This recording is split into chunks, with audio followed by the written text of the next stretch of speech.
Hello everyone, welcome to the channel. So in the previous video we have seen that how to write one user defined function in C. So in this video we are just going to see more about function. So I have discussed about user defined function. In C there are mainly two types of function. The first one is inbuilt function and the second one is user defined function. Now you may ask, what is user defined function or what is inbuilt function or what is the difference between these? Mainly user defined function means that function which we should define. In the previous video we have discussed that how to check a number is odd or even. So I just write all the logic inside one function. So that is the example of one user defined function. That means the function is totally defined by the user, that means me. And there is another, that is built-in function. We all use this built-in function in our program, but we don't know. So what is the built-in function? So our C compiler will also don't know what is the meaning of printf or what is the meaning of scanf. The C compiler will not be able to recognize this both. This printf and this scanf is one inbuilt function. The logic behind this printf and scanf is just written inside the compiler and we are just calling this printf. So I will just suppose save this program and this is suppose function second class. So I will give the name suppose function2.c. And before all this I will give one comment and after this also one comment. So if I just want to print something in the output, at that time what I should do, suppose write one program, so has include stdio.h, then int main, and after int main here we should write our code. So here suppose printf and suppose printf abc. So it will be printed. This printf is also one function and this printf function is just written inside our C compiler, and when I am just calling this printf function with this abc value, at that time that printf function is just called and all the code written inside this printf function is just worked and printf statement execute. So in this way this printf, this scanf all are the inbuilt function that are written inside C compiler, and user defined function means those function which we should write for our help. So I hope you can understand what is user defined function. So here in this video we are just going to calculate what is the factorial of a number. So I will give, suppose the program name is factorial of a number. So what is the meaning of factorial or how to calculate factorial? If suppose the user give 5, then the factorial of 5 will be 5 into 4 into 3 into 2 into 1. And if, so here we have to give space, space and space. So instead of 5, if the user gives suppose 7, at that time we have to multiply 7 with 6 with 5, and in this way if 10, then we will multiply all the number from 10 to 1. So this is the rules of the factorial. So if the user suppose give n, at that time we have to multiply n into n minus 1, so it will be n minus 1 and then n minus 2. In this way we have to multiply up to 3 into 2 into 1. So this is the formula of calculating factorial.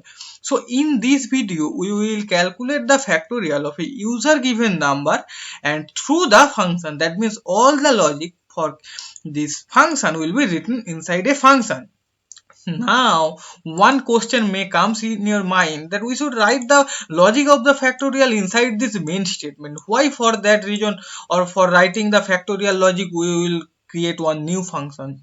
Now my answer is that I have just suppose write the factorial statement over there in the line from suppose 12 to 15. Here I have just write the logic and then I have just make I have write 100 lines of code, and after 100 lines, suppose after 100 lines, there we need to calculate the factorial again. At that time, what I should do? I will just copy all this line and will paste over there after 100 lines of code. And suppose after again 100 lines of code, again factorial logic is required. So for that reason, what I should do? For that reason, we will just create one new function, and when the factorial, we need to calculate the factorial, at that time I just call that value. So I will not make our main function hazy because it will increase the readability of our code. So let's make the program of factorial of a number. So here suppose I will give the instruction to the user, suppose enter the number, and then we have to scan the value. So for scanning the value, we have to take one variable. So suppose number is the name of the variable, and then here we have to scan the value. So scan a %d and scan the value inside number variable. And here the meaning of ampersand is the address of operation. That means the address of this number variable, there the value will be stored. And now we have to just send this number value to the function, and we have to write the function. So suppose in function, first we have to write the return type of that function. So first we have to write the return type of that function. After return type, we should write the name of the function, and after name we have to give this kind of parenthesis, and if our function takes any kind of value, at that time inside this parenthesis we have to give the parameter name. So all the parameter name, and before this parameter name we also have to declare the data type of that parameter name. So these are the total structure of defining one function. So you have already seen this in the previous video.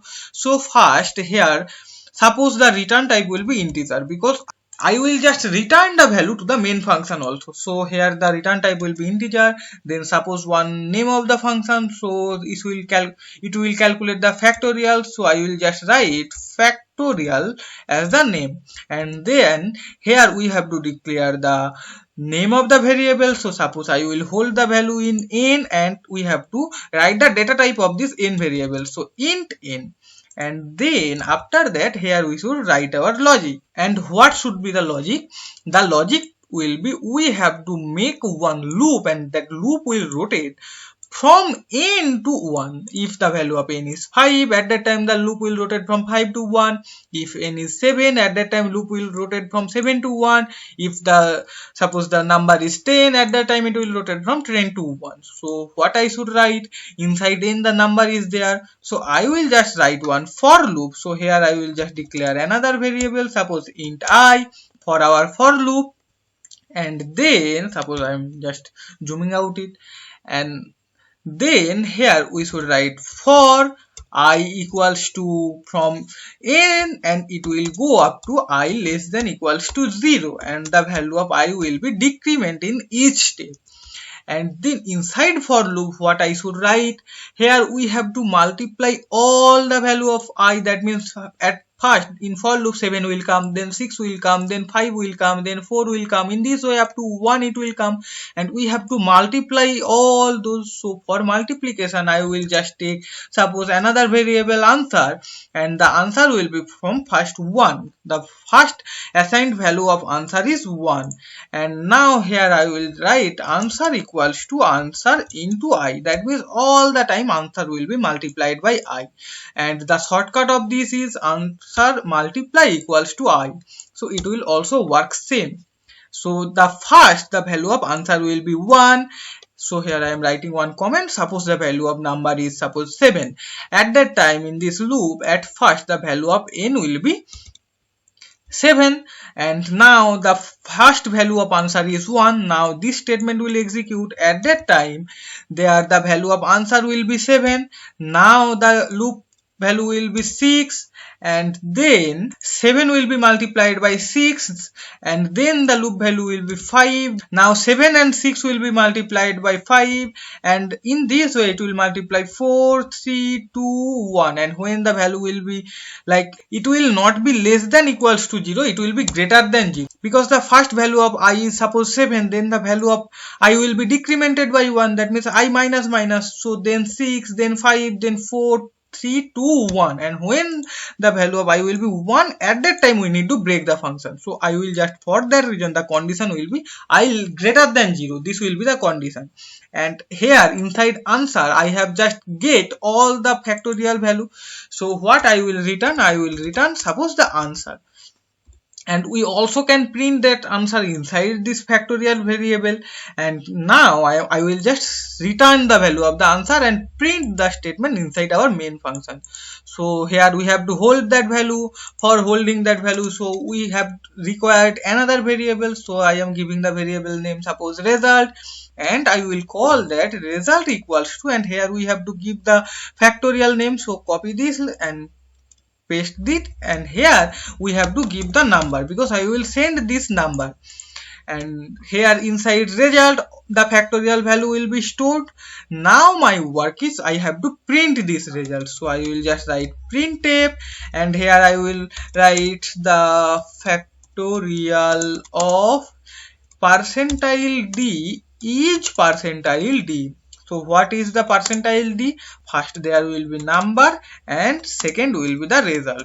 So percentile d will be replaced by this, percentile d will be replaced by this number, and this percentile d will be replaced by this result. So now if we compile the code, one error is there, we have to give this semicolon over there. Compile it again. So what is the warning over there? The warning is, okay, I forgot to give the prototype over there. So I will just copy this line because here I have just forgot to give the prototype. After this header file inclusion, before main we have to just include the prototype. After that compile the program again.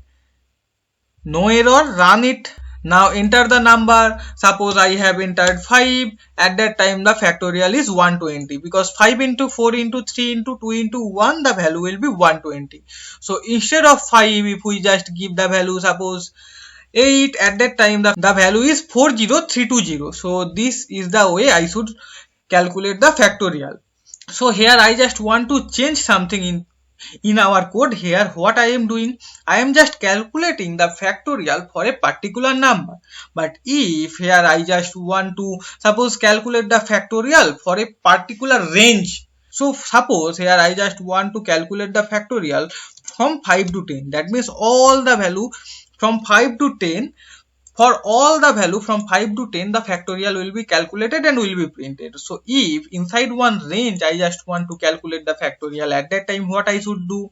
So suppose here I am taking this number 1. Suppose there another variable we need to take for the starting value and the ending value. So there will be suppose number 2, and enter the number suppose number 1, and here inside number 1 I will just store the value, and then we have to also take the input of number 2. So copy this, paste over there, and in the second line I will take the input for number 2 and will store the value in number 2.